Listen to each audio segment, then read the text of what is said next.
ආයුබෝවන් යථාර්ථවාදීව ලෝකයේ දෙස බලන්නට සත්‍ය සිදුවීම් සම්පීඩනයක පුවත් දිගහැරුම ශ්‍රද්ධා රූපවාහිනී 630 ප්‍රධාන ප්‍රවෘත්ති විකාශය සමගින් මම ලකිඳුනුවංග ප්‍රථමයෙන් සිරස්තල.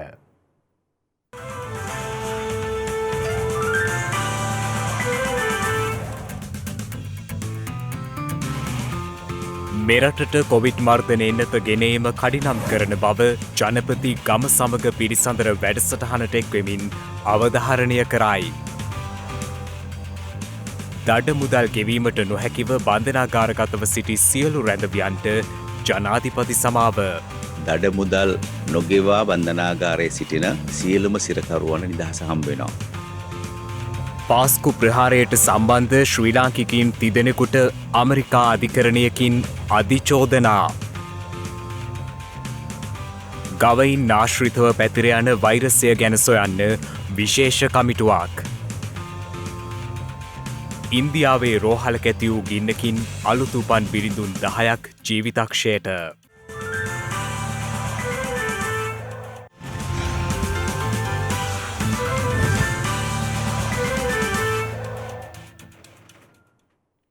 ඊයේ දිනේදී නව ආසාදිතයින් 525 දෙනෙකු හඳුනා ගැනීමත් සමග මෙරට සමස්ත කොවිඩ් ආසාදිතයින් සංඛ්‍යාව 47305ක් දක්වා ඉහළ ගියා. ඉන් 193 දෙනෙකුම වාර්තා වන්නේ කොළඹ දිස්ත්‍රික්කයෙන්.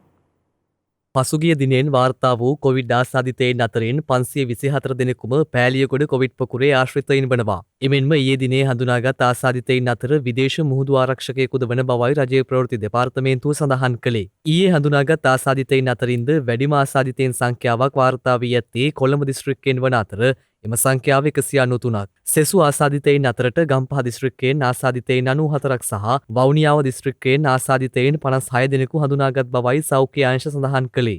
මේ අතර බන්ධනාගාර මාධ්‍ය ප්‍රකාශකවරයා සඳහන් කළේ බන්ධනාගාර ආශ්‍රිත කොවිඩ් තත්ත්වය යහපත් අතට හැරෙමින් පවතින බවයි. මේ වෙනකොට 601 දෙනෙක් කොවිඩ් සඳහා ප්‍රතිකාර ලබනවා බන්ධනාගාර තුල.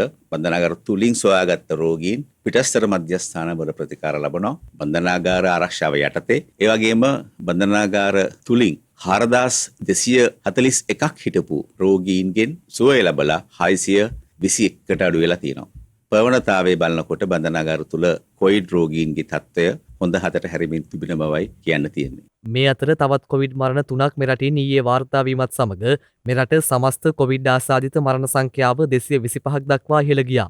කොළඹ 14 ප්‍රදේශයේ පදිංචි 75 හැවිරිදි පුද්ගලයෙකු ඊයේ මියගොස් ඇත්තේ ජාතික බෝවන රෝග විද්‍යායතනයේදී. මරණයට හේතු ලෙස දැක්වෙන්නේ ලේ විෂවීමෙන් ඇති වූ කම්පනය සහ කොවිඩ් නියුමෝනියා තත්ත්වයයි. ඊට අමතරව රත්නපුර ප්‍රදේශයේ පදිංචි 72 හැවිරිදි පිරිමි පුද්ගලයෙකුද කොවිඩ් නියුමෝනියා තත්ත්වයේ හේතුවෙන් පසුගියදා රත්නපුර ශික්ෂණ රෝහලේදී මියගොස් තිබෙනවා. එමෙන්ම හොරණ ප්‍රදේශයේ පදිංචි 87 හැවිරිදි කාන්තාවක්ද පසුගිය 6 වනදා නිවසේදී මියගොස් ඇති අතර මරණයට හේතු ලෙස දැක්වෙන්නේ කොවිඩ් වෛරසයේ හේතුවෙන් සිදු වූ පෙනහළු ආසාදනය සහ හෘද රෝගී තත්ත්වයක්. මේ අතර කොවිඩ් මර්ධනය සම්බන්ධයෙන් ලෝක සෞඛ්‍ය සංවිධානයේ විශේෂ නියෝජිතයෙකු ලෙස ශ්‍රී ලාංකික විශේෂඥ වෛද්‍යවරයෙකු වන පාලිත අබේකෝන් මහතා පත් කර තිබෙනවා. ලෝක සෞඛ්‍ය සංවිධානයේ ප්‍රධානී ටෙඩොස් ඇඩනම් මහතා සිය නිල ට්වීට ගිණුමේ සටහනක් තබමින් එය සනාථ කර තිබෙන අතර කොවිඩ් වසංගතය මැඩලීමේ සටනට එම වෛද්‍යවරයා සාදරයෙන් පිළිගන්නා බවද එහි දැක්වෙනවා. ඒ අනුව පාලිත අබේකෝන් මහතා ගිනිකොන දිගාසියාවේ කොවිඩ් මර්ධන කටයුතු සම්බන්ධීකරණය කරනු ඇති. එමෙන්ම සෑම ප්‍රතිකාර මධ්‍යස්ථානයක් තුළින්ම බැහැර කරනු ලබන අපද්‍රව්‍ය TCL යොදා පිරිපහදු කොට මලාප වාහන පද්ධති මගින් පමණක් බැහැර කිරීමට කටයුතු කර ඇති බැවින් නොයෙකුත් පිරිස් විසින් ගෙන යන අසත්‍ය ප්‍රචාරවලට නොරැවටෙන ලෙස සෞඛ්‍ය අමාත්‍යාංශය ජනතාවගෙන් ඉල්ලීමක් කර තිබෙනවා. ඒ කොවිඩ් මර්ධන සමාලෝචන කමිටුව ඊයේ රැස් වූ අවස්ථාවේදී මේ අතර බණ්ඩාරගම කොළමැදිරිය බාර ග්‍රාම නිලධාරීවරියට කොවිඩ් ආසාදිත බවට හඳුනාගෙන තිබෙනවා. ඒම ප්‍රදේශයේ සිදු කළ ක්ෂණික ප්‍රතිදේහ පරීක්ෂණ 200ක් අතරින් කොවිඩ් ආසාදිත ප්‍රාදේශීය ලේකම්වරිය බණ්ඩාරගම ප්‍රාදේශීය ලේකම්වරිය සමග එකම රථයක ගමන් කිරීම හේතුවෙන් බණ්ඩාරගම ප්‍රාදේශීය ලේකම්වරිය ඇතුළු පිරිසක්ද නිරෝධායනයට යොමු කර තිබෙනවා. මේ අතර මාතලේ මහරෝහලේ ඊයේ සිදු කළ ක්ෂණික ප්‍රතිදේහ ජනක පරීක්ෂණ මගින් ආසාදිතයින් 5 දෙනෙකු හඳුනාගෙන ඇති බවයි රෝහල් අධ්‍යක්ෂ වෛද්‍ය අසේල දිසානායක මහතා සඳහන් කළේ. ඒ අනුව බාහිර ප්‍රතිකාරාංශයෙන් ප්‍රතිකාර ලබා ගැනීමට පැමිණි පුද්ගලයන් 2 දෙනෙකු සහ රෝහලේ නේවාසිකව ප්‍රතිකාර ලබන රෝගීන් 3 දෙනෙකු ඒ අතරට අයත්. මේ අතර ගම්පහ සෞඛ්‍ය වෛද්‍ය නිලධාරී කොට්ටාශයට අයත් මෝරුපොළ ප්‍රදේශයේ සිදු කළ ලේදන් දීමේ වැඩසටහනකට එක් වූ පුද්ගලයන් තිදෙනෙකුට COVID-19 වෛරසය ආසාදනය වී ඇති බවට හඳුනාගෙන තිබෙනවා. ඒ අනුව ඉදිගොල්ල ප්‍රදේශයේ භාර මහජන සෞඛ්‍ය පරීක්ෂක සුසන්ත බණ්ඩාර මහතා සඳහන් කළේ අදාළ ආසාදිතයින්ගේ ආශ්‍රිතයින් මේ වන විට නිරෝධායනය සඳහා යොමු කර ඇති බවයි. මේ අතර කෑගල්ල පොලිස් අධිකාරී කාර්යාලයේ නිලධාරීන් තිදෙනෙකුට සහ කෑගල්ල මූලස්ථාන පොලිසියේ දෙදෙනෙකුට කොවිඩ් වෛරසය ආසාදනය වී ඇති බවට ඊයේ තහවුරු වුණා. එමෙන්ම කෑගල්ල ශික්ෂණ රෝහලේ වෛද්‍ය රසායනාගාර ශිල්පියෙකුටත් කොවිඩ් වෛරසය ආසාදනය වී තිබෙනවා. මේ අතර පොළොන්නරුව කදුරුවෙල නගරයේ තවත් වෙළඳසැල් සේවකයින් 14 දෙනෙකුට කොවිඩ් වෛරසය ආසාදනය වී ඇති බව හඳුනා ගැනීමත් සමග මේ දක්වා කදුරුවෙල නගරයේ ආශ්‍රිතව වාර්තා වන සමස්ත කොවිඩ් ආසාදිතයින් සංඛ්‍යාව 34ක්. මේ අතර ගිරිඋල්ල පොලිස් බල ප්‍රදේශයේ ග්‍රාම නිලධාරී වසම් දෙකක් සහ පූජාපිටිය කොස්කොටේ ප්‍රදේශයේ අද පස්වරුවේ සිට හුදකලා කරන බව යුද හමුදාපතිවරයා සඳහන් කළා. ඒ අනුව ගිරිඋල්ල පොලිස් වසමේ මුම්මන සහ වෑත්තෑව යන ග්‍රාම නිලධාරී වසම් මෙලෙස හුදකලා වන බවයි යුද හමුදාපතිවරයා වැඩිදුරටත් සඳහන් කළේ. මේ අතර බස්නාහිර පළාතේ මුහුණු ආවරණ නොපැළඳීම හේතුවෙන් අත්අඩංගුවටගත් පුද්ගලයින්ගෙන් 19 දෙනෙකුට කොවිඩ් වෛරසය ආසාදනය වී ඇති බව පොලිස් මාධ්‍ය ප්‍රකාශකවරයා සඳහන් කළා. එම පිරිසෙන් 220ක් රැපිඩ් ඇන්ටිජන් පරීක්ෂණ සඳහා යොමු කරලා තියෙනවා. ඒ වගේම 157 දෙනෙක් යොමු කර තිබෙනවා PCR පරීක්ෂණ සඳහා. මෙම රැපිඩ් ඇන්ටිජන් පරීක්ෂණ සඳහා යොමු කරපු 220න් 30 දෙනෙක් COVID ආසාදිතයින් බවට හඳුනාගෙන තියෙනවා. ඒ අනුව පසුගිය අඟහරුවාදා 5 වෙනිදා මේ මෙහෙයුම ආරම්භ කරේ. මේ මෙහෙයුම ආරම්භ කළ දිනේ සිට මේ දක්වා කාලය තුල සම්පූර්ණයෙන්ම පුද්ගලයන් 1938 දෙනෙක් මුහුණු ආවරණ නොමැතිකම සම්බන්ධයෙන් පොලිසිය විසින් ක්‍රියා කරලා තියෙනවා. ඔවුන්ට විරුද්ධව නිරෝධායන රීතීන් යටතේ නඩු පවරනවා. මේ අය අතරින් රැපිඩ් ඇන්ටිජන් පරීක්ෂණ සඳහා යොමු කර ඇති මුළු සංඛ්‍යාව 1022ක් වෙනවා. 19 දෙනෙක් කොවිඩ් ආසාදිතයින් බවට හඳුනාගෙන තියෙනවා. මේ වන විට වෛරසය ආසාදිතව රෝහල්වල ප්‍රතිකාර ලබන සමස්ත ආසාදිතයින් සංඛ්‍යාව 6251ක් වන අතර වෛරසය ආසාදිතව සිට සුවය ලැබූ සමස්ත පුද්ගලයන් සංඛ්‍යාව දැක්වෙන්නේ 40838ක් ලෙසයි. අද දිනේදී තවත් කොවිඩ් ආසාදිතයින් 297 දෙනෙකු හඳුනා ගැනීමත් සමග මෙරට සමස්ත කොවිඩ් ආසාදිතයින් සංඛ්‍යාව 47602ක් දක්වා ඉහළ ගොස් තිබෙනවා. ඉදිරියේදී පාසල් සහ කාර්යාල විවෘත වීමත් සමග සමාජය තුළ සංචරණය වන පිරිස වැඩිවීම හේතුවෙන් ප්‍රවාහනය සහ අනෙකුත් කරුණු කෙරෙහි දැඩි අවධානයෙන් කටයුතු කළ යුතු බව වසංගත රෝග විද්‍යායකගේ ප්‍රධානී විශේෂඥ වෛද්‍ය සුදත් සමරවීර මහතා පවසනවා. පසුගිය මාස 3ක කාලය තුළ අපේ රටේ රාජකාරී ආයතන පවත්වාගෙන යාම බොහෝ දේවල් අඩාල වීමක් සිදු වුණා. කාර්යාලවලට සේවකින් කැඳවීම අර්ධ වශයෙන් සිදු වුණේ. දිගින් දිගටම මේ තත්ත්වයෙන් අපේ රටේ සාමාන්‍ය ජන ජීවිතය පවත්වාගෙන යාමේ අපහසුතාවය තියෙනවා. මේ වන විට රෝගයේ යම්කිසි පාලනයක් තියෙන නිසා ඒ පාලිත තත්ත්වයක් යටතේ කාර්යාලවල තියෙන වැඩ කටයුතු නැවතත් සාමාන්‍ය විදියට පවත්වාගෙන යාමේ අවශ්‍යතාවය තියෙනවා. ඒ නිසා ඊටමත්ම නුදුරේදී කාර්යාලවල සම්පූර්ණ ධාරිතාවයෙන් යුතුව වැඩ කටයුතු කිරීම සඳහා කාර්ය මණ්ඩලය කැඳවීමේ අවශ්‍යතාවය උද්ගත වෙන්න පුළුවන්. ඒ தත්ත්වය ඊටමත් මනාව කල්පනාකරණය කිරීම සියලු දෙනාගේ වගකීම වෙනවා. මොකද මේ වන විට පාසල් නැවත ආරම්භ කර තියෙනවා. එතකොට පාසල් වලට ශිෂ්‍යයන් පැමිණීම ඒ නිසා අපේ සමාජය තුළට සමාජයේ සංචරණය වන පිරිස වැඩි වෙනවා. ඒ වගේම කාර්යාල විවෘත කිරීමත් සමගම සංචරණය නැවතත් වැඩි වෙනවා. විශේෂ අවධානයක් යොමු කරන්න සිද්ධ වෙනවා. අපි ප්‍රවාහනය සිදු කරන ආකාරය පිළිබඳව අපි දන්නවා සාමාන්‍යයෙන් කාර්යාල අවස්ථාවේදී ඊටාත්ම අධික තදබදයකින් යුතුව තමයි ජනතාවට ගමන් කරන්න සිද්ධ වුණේ. නමුත් මේ අවස්ථාවේදී මේ විදිහට කාර්යාල විවෘත කිරීමෙන් ජනතාව සංචරණය වැඩිවීම තුළින් යම්කිසි විදියකින් අවදානමක් සිදු වෙන්න පුළුවන්. රෝගය නැවතත් ව්‍යාප්ත වීමට සහ අලුතෙන් රෝගීන් ඇතිවීමට. ඒ නිසා සියලුම දෙනා ඊටාත්ම සැලකිල්ලෙන් සහ අංශ විසින් ලබා දී තියෙන මාර්ගෝපදේශ අනුව කටයුතු කිරීම ඉතාමත්ම වැදගත්. ඒ වගේම පසුගිය දවස්වල අපි අත්දැකිය දෙයක් තමයි විවිධ ආයතන තුල මේ රෝගය ව්‍යාප්ත වීමේ අවදානමක් තියෙනවා. ඉතින් ඒ නිසා තමුන්ගේ ආයතනයේ ගියාට පස්සේ ආයතනයේ තුලදී සෞඛ්‍ය ආරක්ෂිතව හැසිරීම ඉතාමත්ම වැදගත් වෙනවා. කොවිඩ් මර්ධනය සඳහා විදේශයන්හි නිෂ්පාදිත එන්නතක් මෙරටට කඩිනමින් ගෙන්වීමට කටයුතු කරන බව ජනාධිපති ගෝඨාභය රාජපක්ෂ මහතා පවසනවා.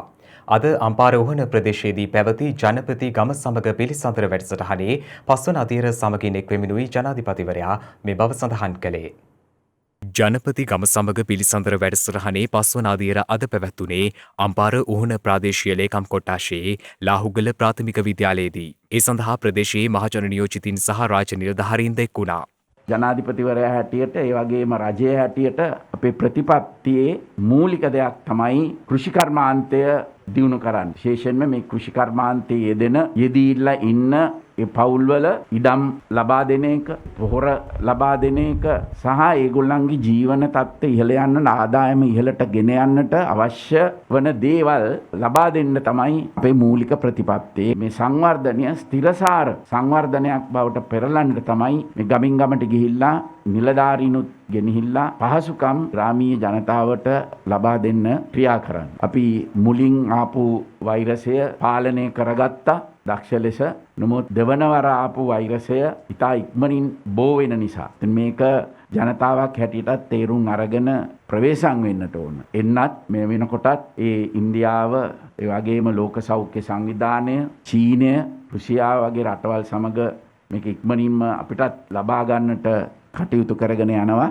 ලෝක සෞඛ්‍ය සංවිධානයනුත්, ඉන්දියාවෙනුත්, චීනෙනුත් යම් කොටසක් අපිට නොමිලේ ලබා දෙයි. ඉතුරු කොටස අපි මිලදී ගන්නවා.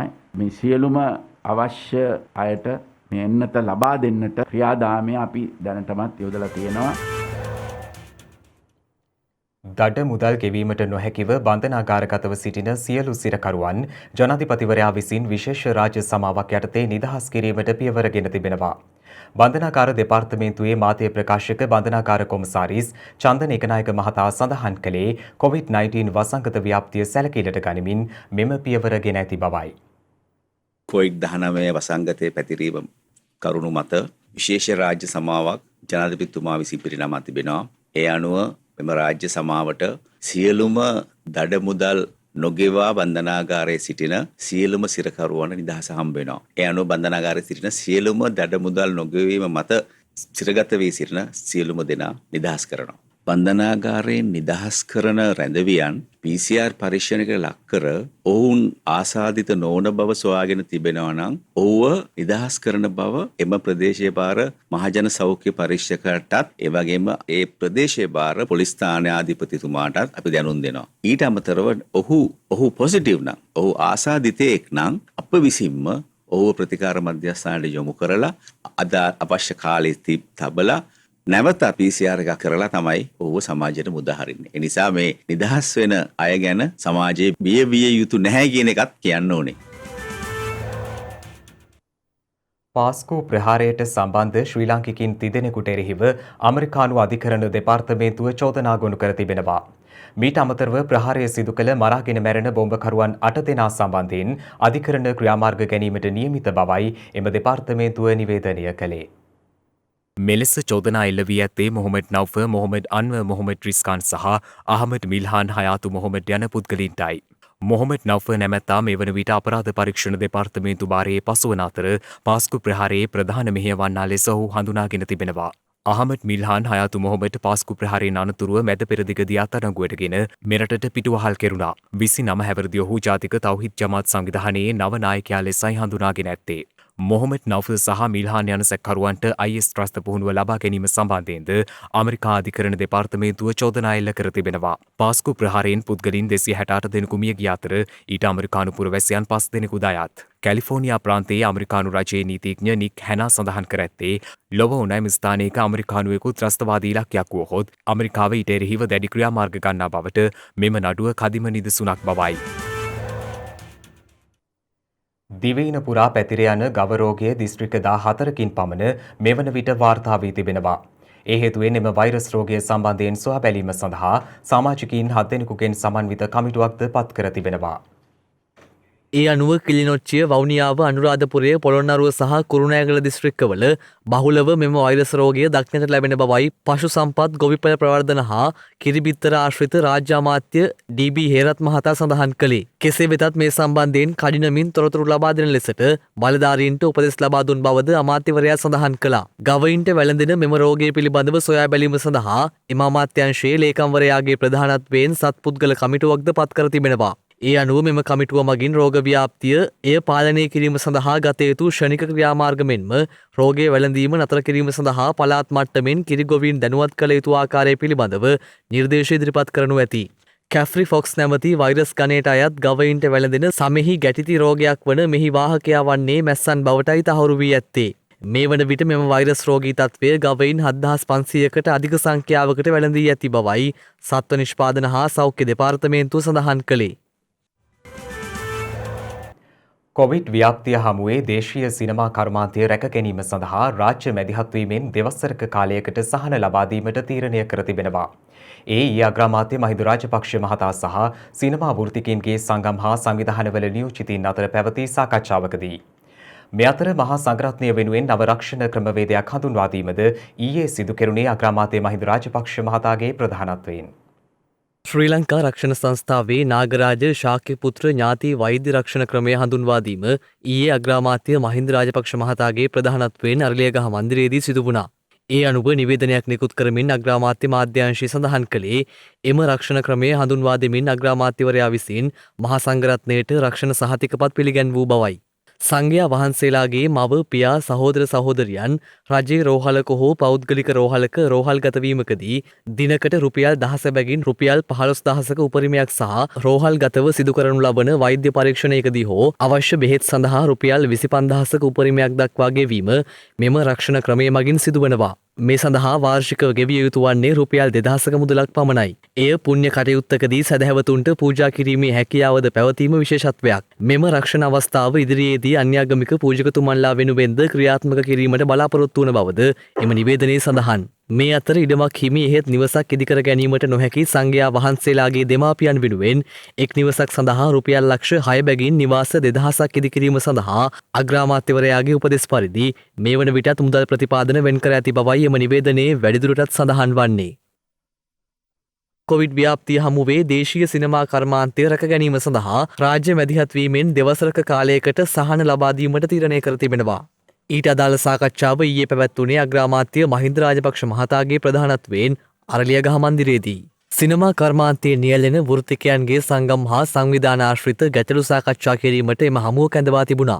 චිත්‍රපට නිෂ්පාදන සංසදය ශ්‍රී ලංකා සිනමා අධ්‍යක්ෂකවරුන්ගේ සංගමය දේශීය සිනමා ශිල්පීන්ගේ සන්ධානය සහ සිනමා ශාලා හිමියන්ගේ සංගමය යන සංවිධාන හා සංගම් එම අවස්ථාවට එක්ව සිටියා. එම අවස්ථාවේදී 2021 වසරේ සිට 2023 වසර දක්වා ජනාකර්ශනීය චිත්‍රපට 25ක් ප්‍රදර්ශනය කිරීම හා එම අභියෝගාත්මක කාලයේ දේශීය සිනමා කර්මාන්තය නගා සිටුවීමට අදාළ ප්‍රායෝගික වැඩපිළිවෙල මෙන්ම සිනමා ශාලාවල වර්තමාන තත්ත්වයත් අග්‍රාමාත්‍යවරයාට ඔවුන් විසින් ඉදිරිපත් කර ඇති බවයි අග්‍රාමාත්‍ය මාධ්‍යාංශය නිවේදනය කළේ. සිනමා ශාලා හිමියන්ගේ විදුලි ගාස්තු ඒකක ගණනය කිරීමේදී කර්මාන්ත ගණයටගෙන එම අය කිරීම ඉදිරියට ගෙන යාම, විනෝදබද්ධ වසර 2ක කාලයක් සඳහා 5% දක්වා අඩු කිරීම, බෙදා හැරීමේ ගාස්තු අහෝසි කිරීම හෝ අවම කිරීම, මේ සම්බන්ධ තීන්දුව ගැනීම විශේෂ කමිටුවක් යටතටපත් කිරීම, සිනමා පට නිෂ්පාදනය සඳහා 4% හෝ 6 පොලි අනුපාතයට රාජ්‍ය බැංකුවලින් ණය ලබා ගැනීම, සහනදායී ලෙස රාජ්‍ය හා සියලු මාධ්‍යවල ප්‍රචාරක වැඩපිළිවෙලක් ඇති කිරීමට මෙම හමුවේදී වැඩිදුරටත් අවධානය යොමු වී තිබෙනවා. පලාගල ප්‍රාදේශීය ලේකම් කොට්ටාසයට අයත් මහවුරුලෑව ප්‍රදේශයේ පිහිටි පුරාවිද්‍යා භූමියක ස්මාරක කිහිපයක් ඩොසකර විනාශ කර තිබෙනවා. මේ සම්බන්ධයෙන් අනුරාධපුර නියෝජ්‍ය පොලිස්පතිවරයා යටතේ ක්‍රියාත්මක පුරාවස්තු ආරක්ෂණ විශේෂ පොලිස් ඒකකය යටතේ විමර්ශනයක් ආරම්භ කිරීමටයි පියවරගෙන ඇත්තේ. පුරාවිද්‍යා කලාපයේ භාර නිලධාරීන් විසින් ගල්කිරියාගම පොලිස් ස්ථානය වෙත කරන ලද පැමිණිල්ලකට අනුවයි මෙම පොලිස් විමර්ශනය ආරම්භ කර ඇත්තේ. මහවුරුළුව ප්‍රදේශයේ අක්කරයක පමණ භූමියක් සැකකරුවන් විසින් මෙලෙස ඩෝස කරමින් එළිපෙහෙර කර තිබෙනවා.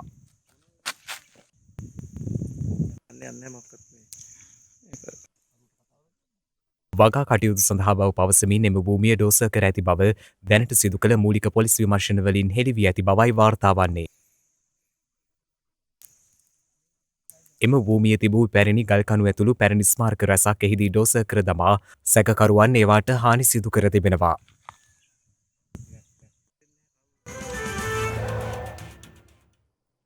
නවතින්නට සහ වෙනස් වන්නට තිබූ ජීවිත කතාවක සාර්ථක නැගී සිටීමක් ගැනයි මේ කියන්න යන්නේ. පරිත්‍යාගශීලී මිනිසුන්ගේ සොඳුරු පරිත්‍යාගයෙන් වෙනස් වූ ඒ ජීවිත කතාව පිළිබඳවයි මේ. කන්නාඩිය දෙස බලන විට තවත් මිනිසකුගේ මුහුණ දැකීමට තමා තවමත් හැඩගැසෙන බවත් සමහර විට ඔහු වෙස් මුහුණක් පැළඳ සිටින බවක් දැනෙන බවත් ඔහු පවසනවා. ඔහු අමරිකාවේ ලොස් ඇන්ජලිස් නුවර වාසය කරන 68 හැවිරිදි පුද්ගලයෙක්. නම රොබර්ට් චෙල්සි. ඔහු තමයි මුහුණු බද්ධයකට මුහුණ දුන් වයස්ගතම පුද්ගලයා. ඒ විතරක් නෙවෙයි. ඔහු තමයි මෙවැනි දෙයකට මුහුණ දුන් අප්‍රිකානු සම්භාවයක් ඇති ලොව පළමු අමරිකානුවා. වර්ෂය 2013 අගෝස්තු මාසයේ සිදුවුණේ ඔහු නොසිතූ දෙයක්. ඔහුගේ මෝටර් රථය අධික ලෙස රත්වීමත් සමග ඔහු එය සිසිල් වන තෙක් බලා සිටියා. ඒ මොහොතේදී බීමත් රියදුරකු පැමිණ ඔහුට පහර දෙන්නට වුණා.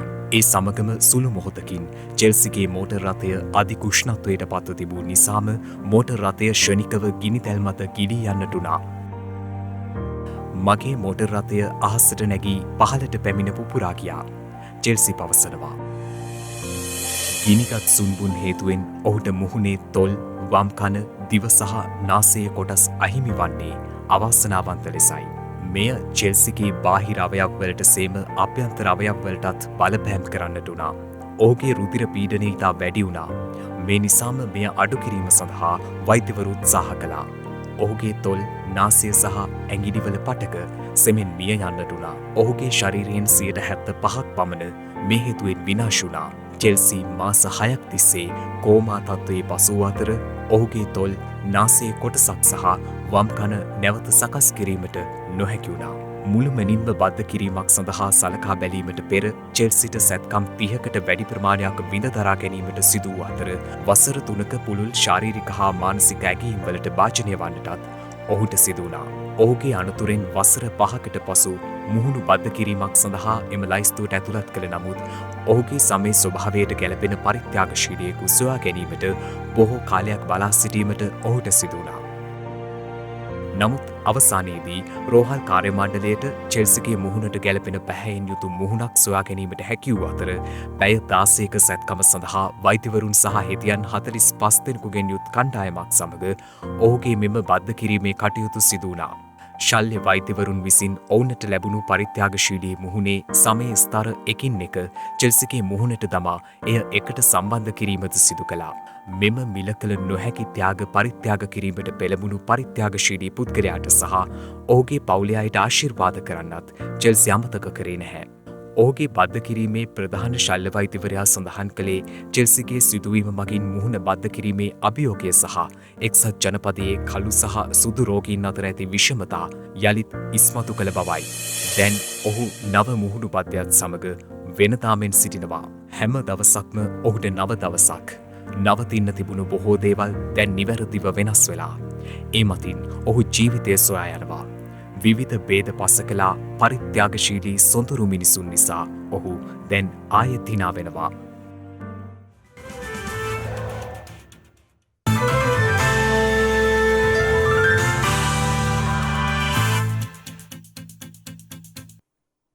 අවධානය විදෙස් පුවත් වෙත.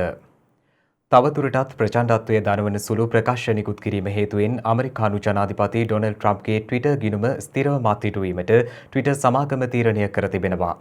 මේ අතර ඉන්දියාවේ මහාරාෂ්ට්‍ර ප්‍රාන්තයේ රෝහලක ඇති වූ ගින්නකින් අලුත් උපන් බිලිඳුන් 10 දෙනෙකු ජීවිතක්ෂයට පත්ව ඇති බවයි විදෙස් මාධ්‍ය වාර්තා කළේ. අදාළ ගින්න හටගෙන ඇත්තේ ඉන්දියාවේ බටහිර මහාරාෂ්ට්‍ර ප්‍රාන්තයේ බන්දාරා දිස්ත්‍රික් රෝහලේ. එහිදී අලුත් උපන් බිලිඳුන් 7 දෙනෙකුගේ දිවි බේරා ගැනීමට හැකි වී ඇති අතර 10 දෙනෙකුට දිවි අහිමි වී ඇති බවයි එරට මාධ්‍ය වාර්තා කළේ. එමෙන්ම වාට්ටුව තුළ දිගින් දිගටම සිදුවන පිපිරීම් හේතුවෙන් ගලවා ගැනීමේ කටයුතු වලට බාධා එල්ල වූ බවද එරට මාධ්‍ය පෙන්වා දෙනවා. ට්විටර් පණිවිඩයක් නිකුත් කරමින් ඉන්දියානු අග්‍රාමාත්‍ය නරේන්ද්‍ර මෝදි මහතා සඳහන් කර ඇත්තේ මෙය හද කම්පා කරවන ඛේදවාචකයක් ලෙසයි. ගින්නට හේතුව මෙතෙක් අනාවරණය වී නොමැති අතර පරීක්ෂණයක් සිදු කරමින් පවතින බවද ඉන්දිය මාධ්‍ය වැඩිදුරටත් සඳහන් කළා. මේ අතර තවදුරටත් ප්‍රචණ්ඩත්වයේ දනවන සුළු ප්‍රකාශ ඉදිරිපත් කිරීම හේතුවෙන් අමරිකානු ජනාධිපති ඩොනල්ඩ් ට්‍රම්ප්ගේ ට්විටර් ගිණුම ස්ථිරවම අත්හිටුවීමට ට්විටර් සමාගම තීරණය කර තිබෙනවා.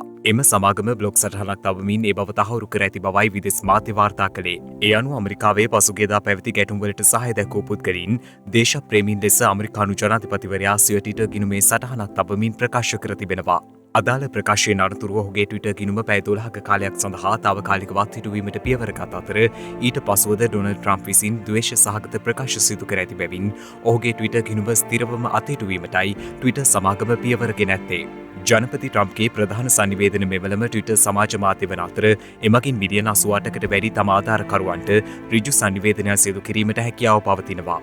මේ අතර ට්‍රම්ප්ගේ ෆේස්බුක් ගිණුමද ඔහුගේ දුර කාලය අවසන් වන ලබන 20 වනදා තෙක් අත්හිටුවීමට සිදුවන බව ෆේස්බුක් සමාගම ඊයේ ප්‍රකාශ කළා.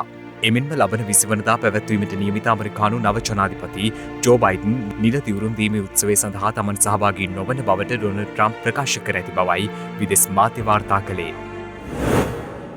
මේ අතර ඔස්ට්‍රේලියාවට පැමිණීම සඳහා ගුවන් යානයට ඇතුළු වීමට පෙර සියලු සංචාරකයින් COVID-19 ආසාදනය නොවූ අයෙකු බවට තහවුරු කළ යුතු බව එරට අග්‍රාමාත්‍ය ස්කොට් මොරිසන් පවසනවා. එක්සත් රාජධානිය සහ දකුණු අප්‍රිකාවයන් රටවලින් හඳුනාගත් COVID-19 වෛරසයේ නව ප්‍රභේදයන්හි ආසාදිතයින් කිහිප දෙනෙකු එරටින් හඳුනා ගැනීමත් සමග මෙම පියවර ගෙන ඇති බවයි විදෙස් මාධ්‍ය වාර්තා කළේ. නිරෝධායන හෝටල් සේවකින් දෙදෙනෙකුටද එම නව වෛරස් ප්‍රභේදය ආසාදනය වී ඇති බවට හඳුනාගෙන ඇති අතර ඔවුන්ට වෛරසය ආසාදනය වූ ආකාරය සම්බන්ධයෙන් මෙතෙක් අනාවරණය වී නොමැති බවයි දැක්වෙන්නේ. එමෙන්ම COVID-19 වසංගත ව්‍යාප්තිය පාලනය කිරීම සඳහා මේ වන විට ඔස්ට්‍රේලියාවේ නගර කිහිපයකට සංචරණ සීමා පැනවීමට එරට බලධාරීන් පියවර ගෙන තිබෙනවා. මේ අතර ඉන්දියාවෙන් වාර්තා වන බ්‍රිතාන්‍යයෙන් හඳුනාගත් COVID-19 වෛරස නව ප්‍රභේදයේ ආසාදිතයින් සංඛ්‍යාව 82ක් දක්වා ඉහළ ගොස් ඇති බවයි එරට මාධ්‍ය වාර්තා කළේ. එම ආසාදිතයින් සියලු දෙනා මේ වන විට රෝහල්ගත කිරීමට පියවර ගෙන ඇති අතර ඔවුන්ගේ ආශ්‍රිතයින් නිරෝධායනය සඳහා යොමු කර ඇති බවයි විදෙස් මාධ්‍ය වාර්තා කළේ. මේ හේතුවෙන් නව ප්‍රභේදයේ ආසාදිතයින් හඳුනා ගැනීම සඳහා ඉන්දියාව තුළ සිදු කරනු ලබන රසායනාගාර පරීක්ෂණ සංඛ්‍යාවද තවදුරටත් ඉහළ දමා තිබෙනවා. නව වෛරස් ප්‍රභේදය මේ වන විට ඩෙන්මාර්කය, නෙදර්ලන්තය, ඕස්ට්‍රේලියාව, ඉතාලිය, ස්වීඩනය, ප්‍රංශය, ස්පාන්‍ය, ස්විට්සර්ලන්තය, ජර්මනිය, කැනඩාව, ජපානය, ලෙබනනය සහ සිංගප්පූරුව යන රටවලින් වාර්තා වී ඇති බවයි විදෙස් මාධ්‍ය වැඩිදුරටත් සඳහන් කළේ.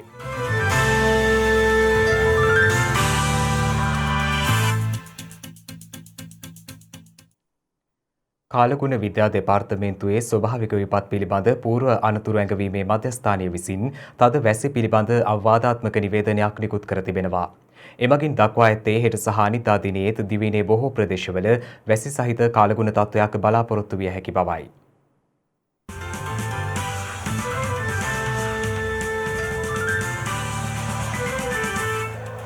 ඒ අනුව නිවේදනයක් නිකුත් කරමින් කාලගුණ විද්‍යා දෙපාර්තමේන්තුව සඳහන් කරන්නේ ශ්‍රී ලංකාවට ගිනිකොන දෙසින් පහළ වායුකෝලයේ පවතින කැළඹිලි ස්වභාවය හේතුවෙන් දිවයිනේ බොහෝ ප්‍රදේශවල වැසි තත්ත්වයේ වැඩිවීමක් බලාපොරොත්තු විය හැකි බවයි. උතුර, නැගෙනහිර, උතුරු මැද, මධ්‍යම සහ ඌව පළාත්වල ඇතැම් ස්ථානවලට මිලිමීටර 100ට වැඩි තද වැසි අපේක්ෂිත බවයි එම නිවේදනයේ දැක්වෙන්නේ. සෙසු ප්‍රදේශවල විශේෂයෙන් සන්ධ්‍යා කාලයේදී හෝ රාත්‍රී කාලයේදී තැනින් තැන වැසි හෝ ගිගුරුම් සහිත වැසි ඇතිවිය හැකි බවත් ඇතැම් ස්ථානවලට මිලිමීටර 100ට වැඩි තද වැසි ඇතිවිය හැකි බවත් එම නිවේදනයෙන් පෙන්වා දෙනවා.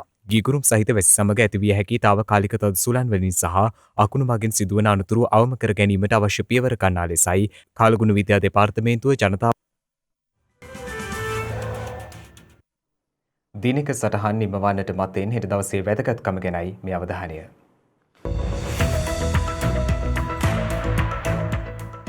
හෙට ජනවාරි මස 10 වනදා කෘතහස්ත ලේඛකයෙකු ජනප්‍රිය නවකතාකරුවෙකු මෙන්ම ප්‍රවීණ පුවත්පත් කලාවේදියෙකු වූ කරුණාසේන ජයලත් සූරීහු උපත ලබා ඇත්තේ 1928 ජනවාරි මස 10 වන දිනයි. සිංහල ජාතිය සරසවි සඳ රැස ලංකාදීප සිරිලක දිනකර වැනි පුවත්පත්හි කතෘත්වයේ හොබවා ඇතියේ මහතා ගොළු හදවත ගැහැණු ළමයි මව සහදුව රිදී නිම්නයේ වැනි නවකතා රැසක්ද රචනා කර තිබෙනවා. එක්සත් ජාතීන්ගේ මහමණ්ඩලයේ පළමු සැසිවාරය ලන්ඩනයේ මෙතෝදිස්ත මධ්‍යම ශාලාවේදී පවත්වා ඇත්තේ 1946 ජනවාරි මස 10 වන දිනයි. ඒ සඳහා රටවල් 51ක නියෝජිතයින් සහභාගී වී තිබෙනවා. ලොව පැරණිතම භූගත දුම්රිය මාර්ගය වන ලන්ඩනයේ මෙට්‍රොපොලිටන් දුම්රිය මාර්ගය විවෘත කර ඇත්තේ 1863 ජනවාරි මස 10 වන දිනයි.